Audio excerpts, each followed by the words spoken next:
passo, né? Vamos ler o texto, ó. Ao anjo da igreja de Éfeso escreva: essas são as palavras daquele que tem as 7 estrelas em sua mão direita e anda entre os 7 candelabros de ouro. Jesus se apresenta como aquele que tem as 7 estrelas em sua mão direita. Ele já disse que as 7 estrelas são os anjos das 7 igrejas. Quem são os anjos das 7 igrejas? É os líderes daquelas igrejas. E anda entre os 7 candelabros de ouro. Quem são os 7 candelabros de ouro? São as 7 igrejas. São candelabros. Candelabro serve para quê? Para candelabrar, né? Para iluminar. A igreja está aqui para iluminar. Conheço as tuas obras, o teu trabalho árduo e a tua perseverança. Sei que você não pode tolerar homens maus. Olha, Jesus elogia porque eles não podiam tolerar algo. E a palavra de ordem hoje em dia é tolerar. E uma outra carta vai ser repreendida, uma outra igreja vai ser repreendida porque tolerava. Uma mulher chamada Jezabel. Essa aqui é elogiada porque não tolerava. E Tiatira é repreendida porque tolerava. Então tem hora que há uma intolerância que é de Deus e uma tolerância que não é de Deus. Eita, Jesus! Segura aí, estou ligando o modo mistério aqui. Ó. Que pôs à prova os que dizem ser apóstolos, mas não são. E descobriu que eles eram impostores. Então, na época, tinha gente que dizia que era apóstolo, mas eram impostores. Vocês têm perseverança, têm perseverado e suportado sofrimento por causa do meu nome. E não têm desfalecido. Agora, olha a partir do 4. Contra você, porém, tenho isso. Você abandonou o seu primeiro amor. Lembre-se de onde caiu, arrependa-se e pratique as obras que praticava no princípio. Se não se arrepender, virei a você e tirarei o seu candelabro do lugar dele. Mas há uma coisa a seu favor. Você odeia as obras dos nicolaítas, como eu também as odeio. Eita, Jesus elogia até porque eles tinham ódio de uma coisa. Eles não odiavam pessoas, mas odiavam as obras dos nicolaítas, que nós vamos ver quem são. Aquele que tem ouvidos, ouça o que o Espírito diz às igrejas. Ao vencedor, em nome de Jesus, darei o direito de comer da árvore da vida que está no meio do paraíso de Deus. Deixa eu entrar já na introdução. A igreja em Éfeso é uma profecia a respeito da condição do primeiro estágio da igreja depois da era apostólica, isto é, depois de 96 depois de Cristo. A era apostólica acabou e muitas coisas erradas começaram a ser infiltradas. Éfeso significa desejável. A igreja que continuou após a igreja apostólica ainda era desejável, porém tinha uma debilidade gravíssima que deveria ser tratada. Então, gente, presta atenção. Primeira carta é a igreja de Éfeso. A palavra Éfeso quer dizer desejável. É bom a gente ver essas traduções, porque se está num livro profético, provavelmente Éfeso tem um significado profético também. Né? Era uma igreja desejável? Era, porque nós vamos ver que era uma igreja que tinha lá suas qualidades. Né? Embora ela foi duramente repreendida, mas ela tinha lá suas qualidades. Né? Mas era uma igreja que estava faltando determinadas coisas que ela precisava se consertar. Essa igreja representa, gente, a igreja da era pós-apostólica. O que é a era pós-apostólica? É a igreja do período logo após a morte do último apóstolo. O último apóstolo que morreu foi João. Tá? João ainda saiu com vida da ilha de Patmos. Cabra bom, hein, gente? Saiu com vida, não é à toa que o povo dizia que ele não ia... Ele mesmo terminou o evangelho de João dizendo que corria o boato de que ele não ia morrer sem ver a vinda de Jesus. Né? De uma certa forma ele viu, porque ele viu lá no Apocalipse. Né? Corria o boato que esse homem não ia morrer. Morrer, ele morreu, mas morreu tarde, morreu. Né, gente? Morreu com quase 100 anos. Ele ainda saiu com vida da ilha de Patmos. Passou seus últimos dias em Éfeso. Tá? Justamente aí nesta cidade aí para onde essa carta foi endereçada.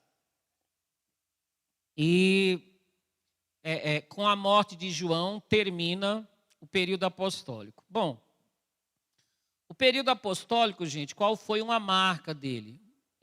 Bom, gente, Deus levantou os apóstolos com o mesmo propósito dos profetas, escritores do Antigo Testamento. Aqueles 12 apóstolos que Jesus levantou, eles tinham trabalho, eles tinham que lançar os fundamentos doutrinários da igreja através da unção do Espírito Santo e escrever o Novo Testamento, ou eles, ou alguém do círculo deles, porque tem alguns escritores do Novo Testamento que não eram apóstolos, né? Marcos não era apóstolo, mas ele foi influenciado por Pedro, né? Lucas não era apóstolo, mas ele foi influenciado por Paulo. E Paulo não fazia parte dos 12, mas estava na mesma categoria dos 12.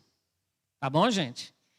Porque ele cumpriu os requisitos ali para ser apóstolo, segundo a categoria lá daqueles 12. E tem Lucas, né? Já falamos. Tem Judas, tem Tiago, que escreveu lá sua epístola. Todos eles estiveram debaixo ali da influência de algum apóstolo. Eles eram como que os profetas do Antigo Testamento. Vocês sabem, os profetas escreveram ali os seus livros, né? Debaixo da unção do Espírito Santo.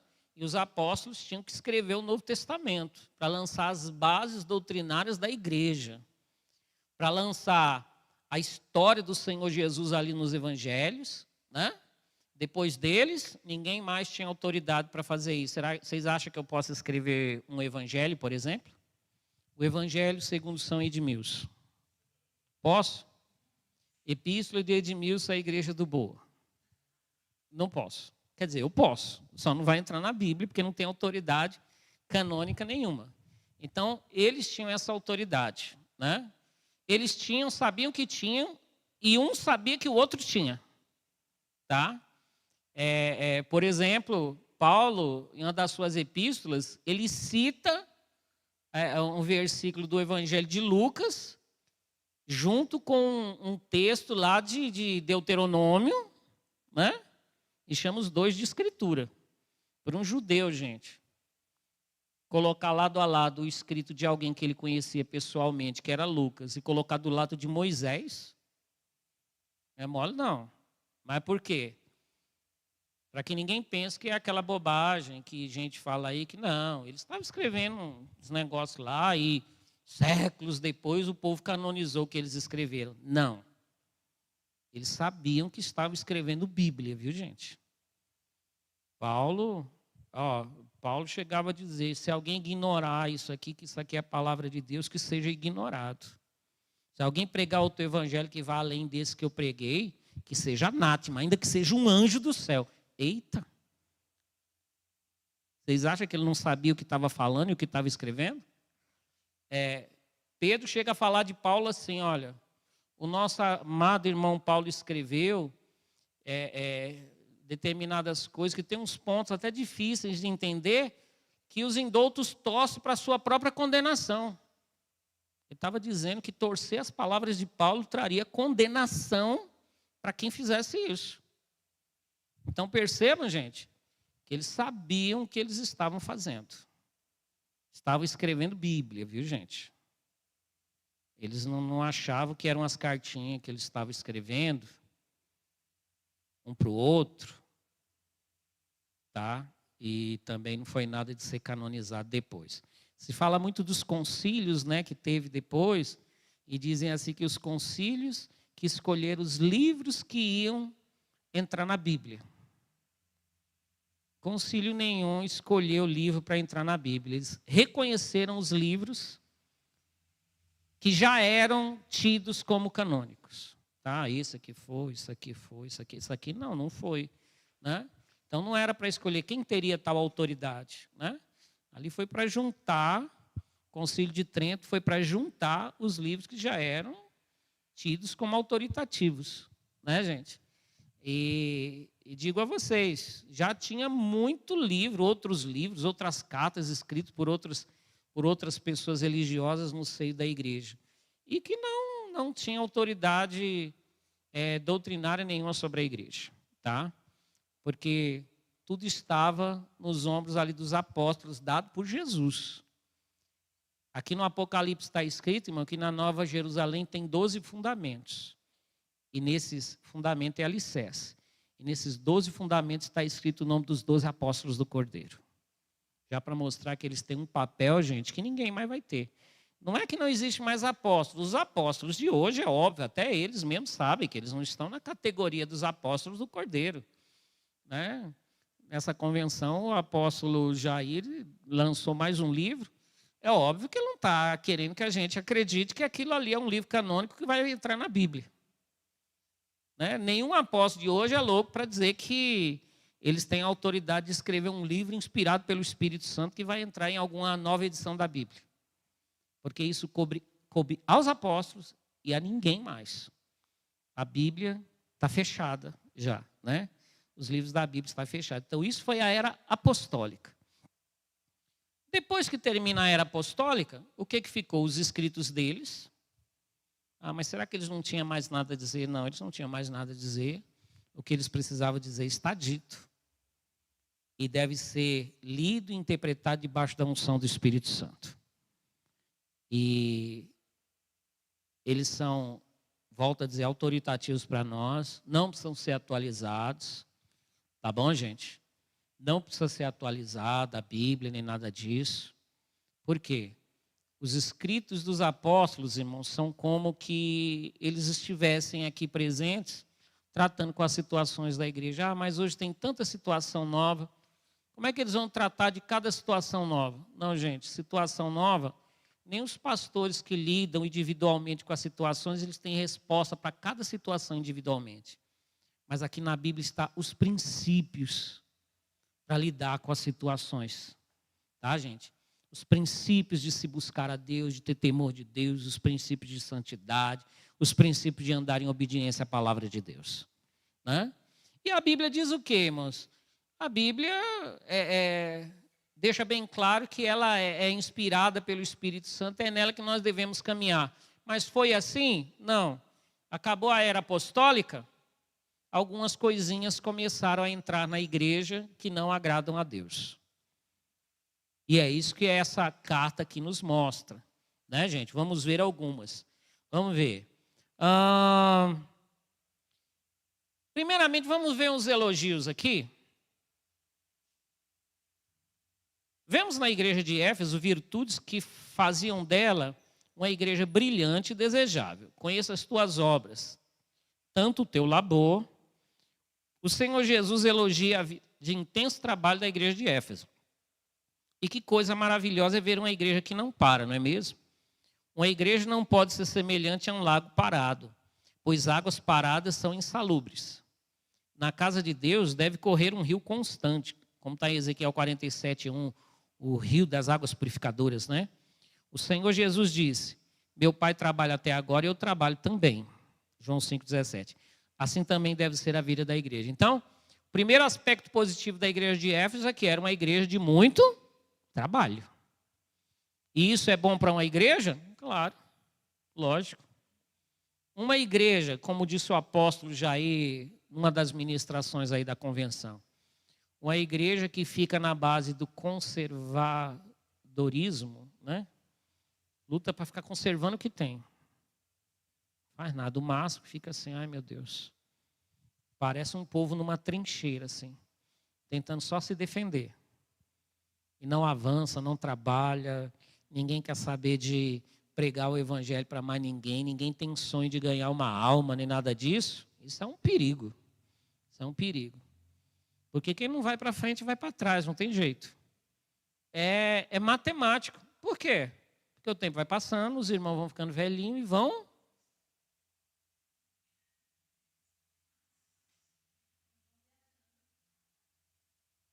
morando com Jesus lá no céu, outros se mudam, outros baixam um negócio esquisito neles, eu vou para aquela igreja, eu vou para aquela. Quando o pastor vai ver, misericórdia. Então é bonito uma igreja que trabalha, uma igreja que está sempre em movimento. Ô, pastor, cheguei 5 minutos atrasado aqui, que eu fui na casa do irmão fulano, lembra? Ele está meio sumidinho, eu fui lá visitar ele. Pastor, eu fui visitar não sei quem lá, que eu estou evangelizando ele, eu quero trazer ele na igreja. Porque igreja que trabalha é bonito. Tá, gente? Porque, olha, o ministério de Jesus foi 3 anos e meio e mudou a história do mundo, porque ele sabia aproveitar cada momento dele. Ó, meu pai trabalha até hoje, eu também trabalho. Agora, vocês imaginam se a vida de Jesus fosse deitado numa rede, tomando água de coco e cantando: eu quero trabalhar para o meu Senhor. Né? Gente, quanto mais a gente aproveita o nosso tempo, mais Jesus se agrada disso aí. Tá bom? Guarda isso. Então, o que tinha que elogiar aquela igreja, ele elogiou. O que mais? Olha outra coisa, não pode suportar homens maus, e que pusesse à prova os que a si mesmos se declaram apóstolos e não são, e os achasse mentirosos. A igreja de Éfeso era uma igreja de discernimento. O povo daquela congregação não se deixava levar por pessoas que se apresentavam como apóstolos, mas não mostravam as credenciais apostólicas. À semelhança dos bereanos, eles conferiam tudo com as escrituras e desmascaravam muitos falsos profetas. É outra coisa bonita, gente. É igreja de discernimento.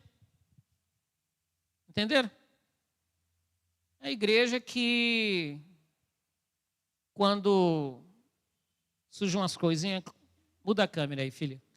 É a igreja que, quando surge o pregador do momento, da moda, que começa a falar uns negócios esquisitos, a gente não fica com medo que a pessoa vai na onda, porque a pessoa já chega assim: credo, eu ouvi fulano falar um negócio que é absurdo. Está de acordo com a Bíblia, não. Porque tem gente, irmão, que parece um avestruz. Sabe um probleminha de avestruz? Avestruz engole tudo. Né? Engole tudo. Vocês não sabem como é uma dor, gente? Como é uma dor para um pastor? Aí o pastor está lá querendo transmitir uma verdade, uma palavra, e nada, aquilo não entra. Irmão, chega alguém gritando e berrando e não falando nada com nada, e a pessoa está lá: nossa, que profundo. Mas só dele estar berrando, a pessoa fala: que profundo. Ele está lá: olha, gente, batatinha quando nasce, se esparrama, sabe por onde? Pelo chão. Menininho quando dorme, põe a mão no coração, aleluia. Amanhã tem a segunda parte da revelação. E a pessoa fala: nossa, quanta autoridade, quanto mistério. Aí a gente está lá assim: Senhor, tem misericórdia. Eu estou me matando para transmitir uma coisa, e a pessoa está berrando para dizer que batatinha quando nasce se esparrama pelo chão, e tem gente lá chorando porque a pessoa está berrando. Nada contra a berra, a pessoa fala do jeito que sabe falar, tá? Tem gente que é o jeito dele de falar, é aquilo ali. Eu me importo com conteúdo. O problema é quando não tem. Aí tem gente, irmão, que não tem discernimento. Não tem discernimento. Não confere as coisas com a Bíblia. E se você for falar assim: isso não é bíblico, ele se ofende com você e diz que você está com inveja. Entenderam? Igual um irmão que o pessoal foi num seminário, num congresso, sei lá o que foi, e voltou tão entusiasmado, porque, nossa, o pessoal ali começou a baixar a unção dos 4 seres viventes. E um piava igual a águia, o outro urrava igual o leão. Aí o zoológico baixou, foi um negócio assim. Aí, aquela coisa toda. Eu falei: pior, irmão, que você tem que esperar a bola baixar, porque se você falar na hora, ele te ofende. Falar o quê? Irmão, você já viu na Bíblia alguém ser possuído por algo? Na Bíblia você pode ser cheio ou por demônio ou pelo Espírito Santo. Mas agora outro ser, fulano foi possuído por um anjo, fulano foi possuído por um leão, por um cachorro, por um macaco, seja lá o que for. Você já viu assim, Pedro foi na igreja tal e lá baixou a unção, e um começou a grasnar, e outro a piar, e outro a urrar? Não tem, né? Então. Mas vai falar isso, gente. Tem gente que eu volto a dizer, parece um avestruz. Entenderam? E o duro é isso. Você tem que sair pisando em ovos, porque senão a pessoa se ofende. A pessoa se ofende.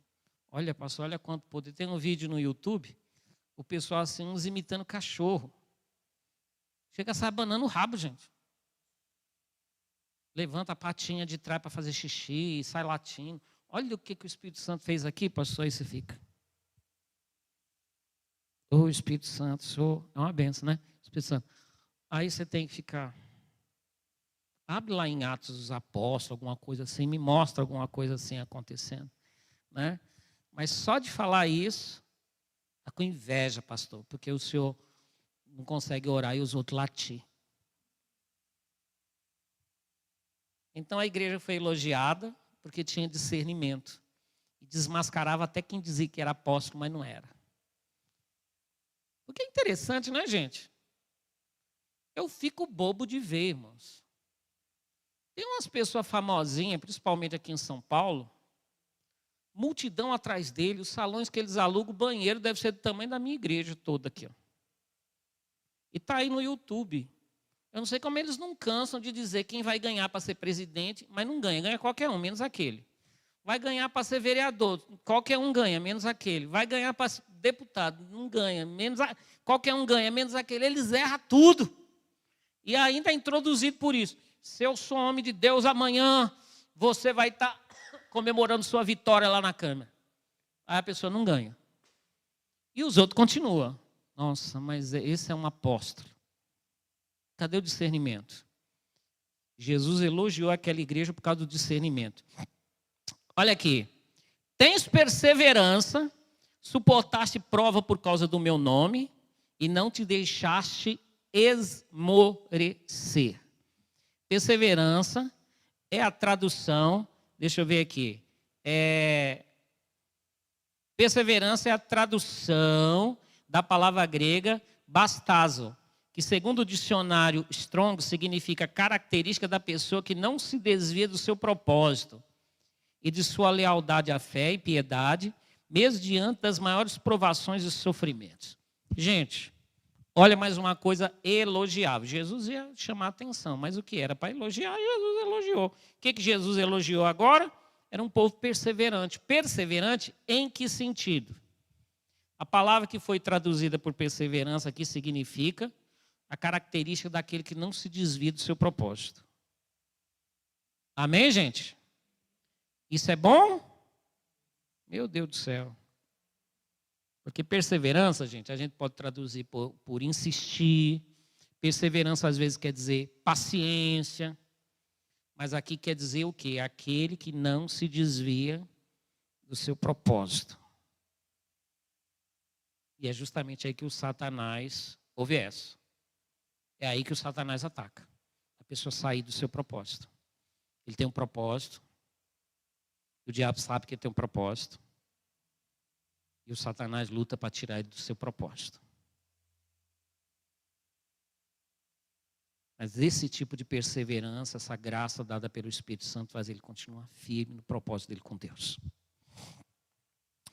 Vamos para a bronca agora?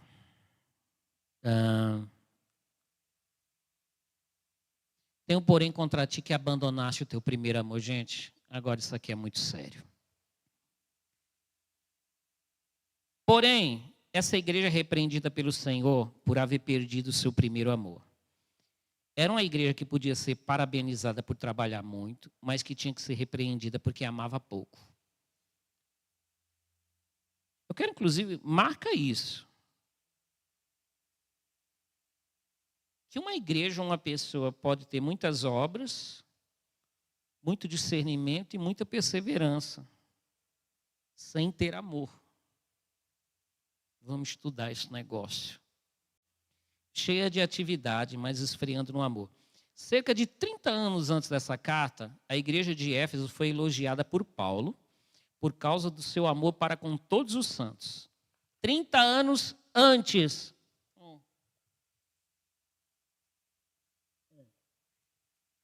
30 anos antes. Ela foi elogiada por causa do amor que tinha. Porém, ela deixou esse amor esfriar. Isso aconteceu com a igreja em seu começo e pode acontecer com todo cristão. Está cheio de atividades para o reino de Deus e esfriando no amor. Então, olha, gente, essa igreja que é repreendida por... E eu diria, gente, que não é que não amava mais. Não amava mais como amava no começo. Até que ela amava, mas já não amava mais como amava no começo, gente. Pastor, mas Jesus não está querendo demais. Não, ela amava. Não estava como no começo, mas amava. Gente, mas as coisas de Deus é assim. A segunda casa tem que ser melhor que a primeira. Né? O vinho novo tem que ser melhor. O último estado tem que ser melhor do que o primeiro. Enfim, tem que ir melhorando e não piorando. Entenderam? Porque as coisas seguem um rumo. Se está piorando, vai piorar cada vez mais. Então a igreja amava, mas não como amava no começo. 30 anos antes, o motivo de um elogio para ela lá em Efésios 1,15, Efésios 1,15 foi o quê? O grande amor que aquela igreja tinha. Mas agora esse amor tinha esfriado. E embora no trabalho ela estava ótima, na doutrina ela estava ótima, no discernimento ela estava ótima. Mas como é que um negócio desse acontece? Bora, ó. Trabalho e amor. 1 Coríntios 13:3, que deve dizer lá, né, que eu poderia dar tudo que eu tenho aos pobres, se eu não tiver amor, danado disso me aproveitaria. A igreja de Éfeso estava trabalhando por um senso de obrigação. Por tradição, ou talvez para se aparecer. Meu Deus, naquela época tinha gente que trabalhava para se aparecer, gente. Aí foi melhorando, até que esse negócio acabou. Gente que trabalhava para se aparecer. Deus não se agrada de pessoas que não trabalham para Ele, estão sempre ociosas, é claro. Né? Mas Ele também não se agrada daqueles que substituem amor pelo trabalho. Trabalho e amor são indispensáveis e devem caminhar juntos. O conselho do Senhor à igreja de Éfeso e a todos que não amam mais como amava no princípio é: lembra-te, pois, de onde caíste, pois sempre... Peraí, deixa eu parar aqui, deixa eu comentar esse começo aqui. Gente, primeiro, a igreja continuava trabalhando. Sim. Aí é um paradoxo, né, gente? Que eu falo para vocês. Há um tempo atrás nós comentamos isso. Que amor na Bíblia nunca é coraçãozinho, sentimento e... Né, sentimento no sentido de... amor é atitude. Amor é o que você faz, não simplesmente o que você diz, o que um sentimento você está tendo. Né? Quando Jesus foi responder sobre amarás o próximo como a ti mesmo, ele contou a parábola do bom samaritano, não foi?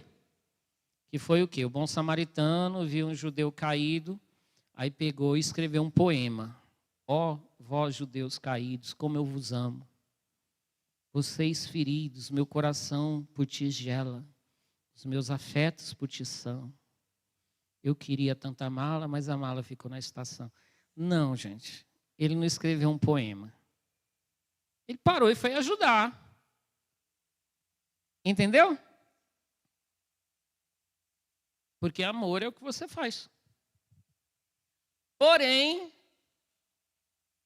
ao mesmo tempo que amor é o que você faz, nem tudo que você faz quer dizer que é motivado pelo amor. Porque o amor não é a única coisa que motiva as atitudes.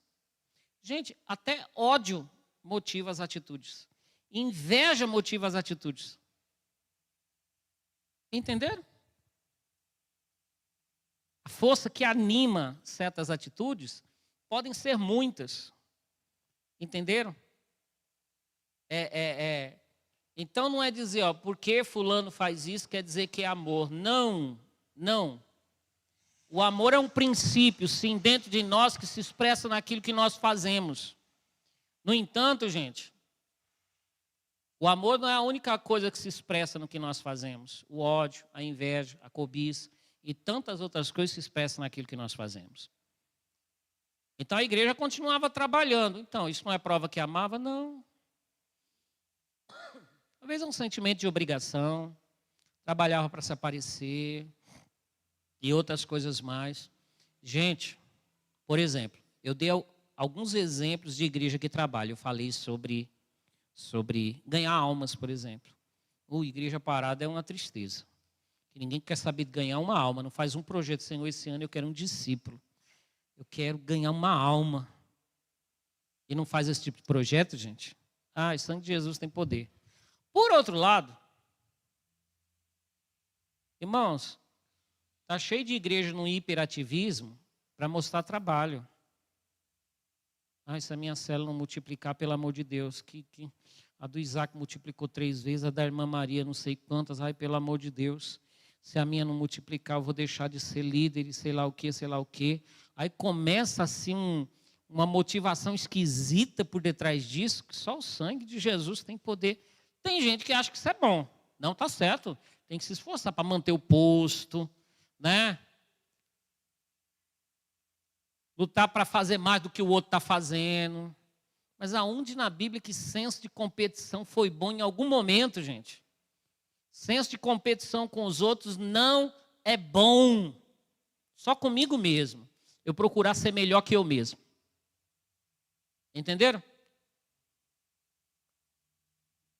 Eu parar, analisar e falar, eu quero ser melhor do que eu fui no ano passado. Eu quero ganhar mais alma do que eu já ganhei. Mas não é eu ganhar mais alma do que a irmã Maria ganha, do que o irmão Antônio ganha.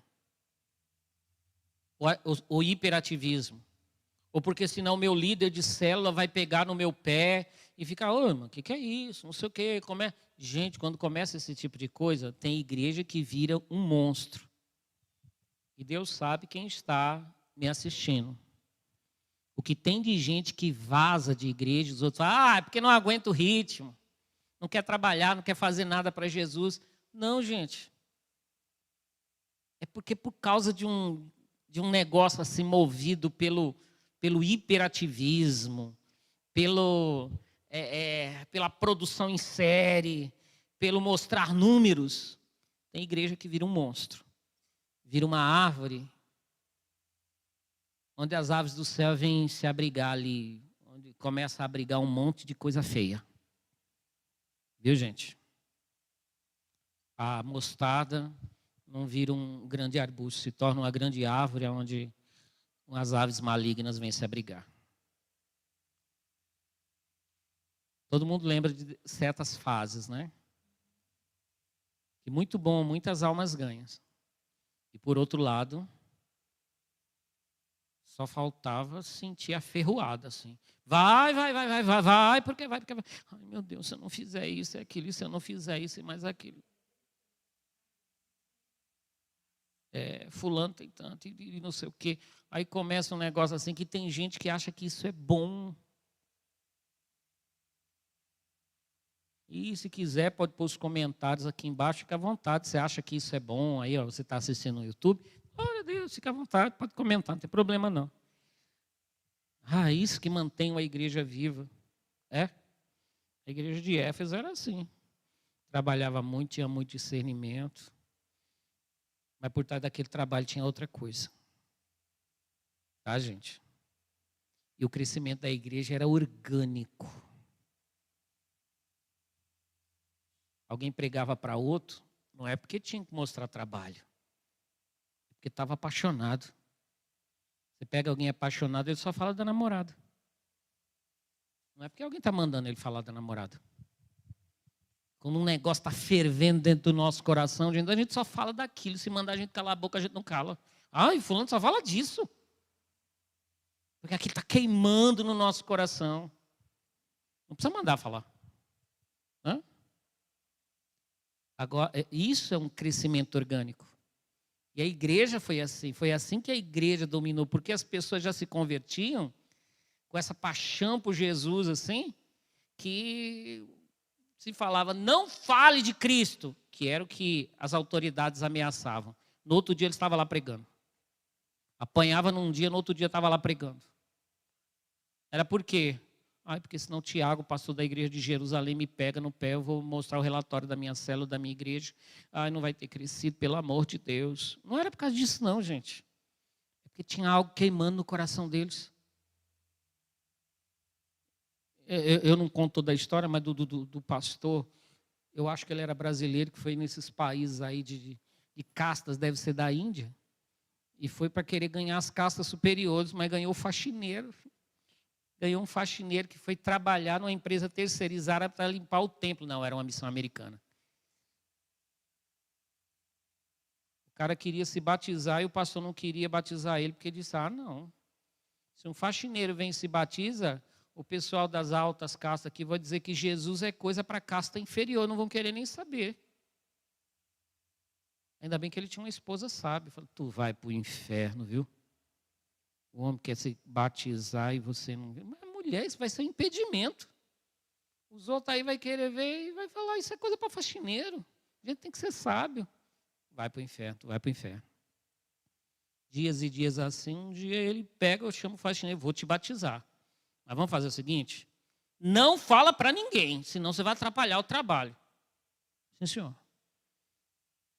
Batizou o homem vinha nos cultos assim, pessoal ricão lá, missão americana, né? E tudo, coisa confortável nesses países assim, e ar-condicionado e tudo, iam lá para ver o que os americanos vão. Aí, o faxineiro varrendo lá na hora, fica. Às vezes queria dar glória a Deus. As lágrimas corriam. E ele ficou assim dias e dias, até o dia que ele não aguentou mais e falou, E ninguém se convertia. Um dia ele foi lá para a favela dele e voltou com a favela toda. Irmão. Entrou na igreja. Os outros saíram tudo correndo. A partir dali, a favela começou a se converter. Ele tinha recebido uma ordem. Não fala, senão vai atrapalhar. Ele falou, mas como que eu não vou falar? Vamos ouvir as mensagens que os outros estavam assim, ó, analisando. Ele, as lágrimas vinham assim, eu ouvia as mensagens, as lágrimas vinham. Entenderam? Isso aí é quando há conversão e não adesão. Quando há adesão, gente, começa a vir uma muvuca. E quando essa muvuca passa, num dia o cara estava lá fazendo um monte de coisa, no outro dia está usando droga. Caramba, desviou em 24 horas, num dia está cheio do Espírito Santo, no outro dia está cheio de maconha. Estava pregando, estava falando, o que aconteceu hoje? Não é que aconteceu hoje, é ontem que não aconteceu nada. Foi ontem que não aconteceu nada. Ontem aconteceu hiperativismo. E que Deus ajude o Espírito Santo esteja interpretando isso para a gente. Se perguntar, uma igreja não precisa então de atividade, tem que ficar aquela música morta, não. Tem que orar para o Espírito Santo visitar a gente, para as pessoas explodir de paixão. Se eu subir aqui e falar, gente, vocês estão proibidos de pregar para os outros. Vocês são agentes secretos. Não fala de Jesus para ninguém. Vocês vêm para mim depois falar, pastor, eu não aguentei. Trouxe aqui 3 vizinhos meus, os 4 colegas lá do meu trabalho. Entenderam? A gente tem que orar para que isso aconteça. Porque caso contrário, a gente se ilude. Porque a igreja aqui trabalho não faltava. Onde tem trabalho, gente, devia ter muita gente ali. Devia ter muita gente. Mas Jesus não falou, vou fazer essa igreja crescer. Ele falou, eu vou remover essa igreja do seu lugar. Essa igreja vai acabar. Ô, gente, acabou mesmo. A igreja de Éfeso acabou. Vou terminar agora, tá? Vou só ler, eu acho. Só informação. É para vocês irem com essa outra coisa na cabeça aqui, ó. Os nicolaítas. Tem a teu favor que eu dei as obras dos nicolaítas. Usando o princípio de que os nomes que aparecem no Apocalipse têm significado profético, vamos atentar para o fato de que essa palavra vem de Nicolau, que quer dizer dominador do povo. Tudo indica que nicolaítas refere-se ao começo da noção de uma ordem sacerdotal na igreja. Ou seja, de um grupinho dentro da igreja que queria dominar outro. Onde some o amor, gente, fica o hiperativismo. Essas igrejas marcadas pelo hiperativismo, não tem discipulador, tem dono. Dono debaixo de um negócio de tal da cobertura, existe cobertura espiritual. Mas não é cobertura, é dono do outro. E o outro tem que prestar conta, se for casado, até de quantas relações sexuais teve com a esposa. Se for comprar um relógio, tem que falar, como é que você compra um relógio sem falar com o teu discipulador? O que é isso? Né? Parece uma cena do Tropa de Elite. Cuidem das suas almas, porque os seus corpos nos pertencem. Tem uma hora lá, quando entra para o Tropa de Elite, que é assim. E tem os lugares, irmão, onde o amor sumiu, mas tem o hiperativismo, tem os dominadores do povo. A pessoa não tem mais vida. Não tem mais vida. Tem um livrinho que eu queria que vocês lessem, se chama Feridos em Nome de Deus. Feridos em Nome de Deus. Pessoas que praticamente deixaram de existir porque caíram na mão de um nicolaíta. Ai. O quê? Você perguntou? Não. Mediadores entre Deus e os homens. Em época posterior a Cristo, houve uma seita gnóstica conhecida por os nicolaítas, o qual é mencionado por Tertuliano de Cartago. Isso nos dá a entender que na era pós-apostólica começaram a se levantar alguns que queriam exercer domínio sobre o povo e se colocar como mediadores entre eles e Deus. Tá. Lobos vorazes. Quando se dirigia a Jerusalém, de Mileto, Paulo chamou os presbíteros de Éfeso e lhes alertou: eis que depois da minha partida entre vós penetrarão lobos vorazes, que não pouparão rebanho. E que dentre vós mesmos se levantarão homens falando coisas pervertidas, para arrastar os discípulos atrás deles, não é? Atrás de Jesus. Igreja com hiperativismo sem amor não se forma discípulo de Jesus, se forma discípulo de pessoas. E é por isso que tem tanta divisão. Aquele ali vai, onde ele vai, os outros vão atrás. De fato, os lobos vorazes surgiram em Éfeso e continuam surgindo até os nossos dias. Na igreja de Éfeso, os nicolaítas não acharam lugar. Jesus elogiou o discernimento daquela igreja. Odeio as obras dos nicolaítas, as quais eu também odeio. Que ele ache discernimento em nós e nas nossas igrejas também. Que Deus nos ajude, viu, gente? Que Deus nos ajude. Pai, quero te agradecer por essas palavras de hoje e que elas nos levem a nos a refletir, meu Pai. Sim, por um lado, quantas igrejas que não poderiam receber o elogio que essa igreja recebeu de ser uma igreja cheia de trabalho, uma igreja cheia de labor, cheia de perseverança. Meu Deus e meu Pai, igrejas que se encontram paradas, cristãos que se encontram sem nenhum projeto espiritual e criticando quem está trabalhando. Sim, é verdade, Pai, que o Senhor nos guarde disso. Mas que também nós tenhamos discernimento, ó Deus Santo, e nunca venhamos a cair na rede do trabalho sem amor, ó Deus.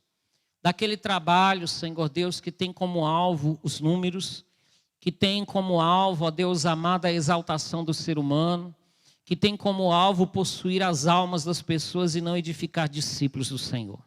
Nos ajuda, Pai querido, em nome do nosso Senhor Jesus Cristo, que a cada dia o Senhor trabalhe em nós e faça de nós pessoas, ó Deus amado, cheio desse discernimento que vem do alto, em nome de Jesus Cristo. Graças a Deus. Gente, Deus abençoe vocês. Amanhã tem o nosso RCE aqui, não se esqueçam. em nome de Jesus. Todos aqui, que Deus abençoe vocês.